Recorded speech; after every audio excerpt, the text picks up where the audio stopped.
ఎవరైతే మీకు job opportunity పర్టిక్యులర్‌గా కావాలి, స్ట్రాంగ్ లీడర్‌షిప్ స్కిల్స్ ఉన్నాయి, ఇమ్మీడియేట్‌గా జాబ్ కావాలి అనుకునే వాళ్ళకి అండ్ మంచి ప్యాకేజ్‌తో జాబ్ కావాలి అనుకునే వాళ్ళకైతే ఈ ఆపర్చునిటీ అనేది డెఫినెట్‌గా యూజ్ అవుతుంది అండి. చాలామంది లైక్ బయట జాబ్స్ లేక చాలా స్ట్రగుల్ అవుతున్నారు చిన్న చిన్న అవసరాలకు కూడా.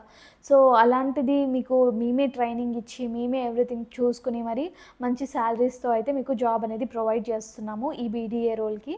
సో, హరీ అప్ అనేది అవ్వండి.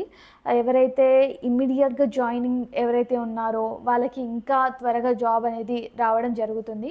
సో, డేట్స్ కానివ్వండి, లేకపోతే అడ్రస్ కానివ్వండి, వీటన్నిటి గురించి తెలుసుకోవాలి. అండ్ అలాగే షెడ్యూల్ అనేది ఎప్పుడుంటుంది మీ ఇంటర్వ్యూ ప్రాసెస్‌కి అనేది నేను వన్స్ మీరు బీడీఏ అనేసి ఇంట్రెస్టెడ్ వాళ్ళందరూ కూడా బీడీఏ అనేసి టైప్ చేయండి. లేదా నేను డిస్క్రిప్షన్‌లో ఆర్ ఎల్స్ మీరు బీడీఏ అనేసి టైప్ చేస్తే అక్కడ కాంటాక్ట్ డీటెయిల్స్ ఇస్తాను.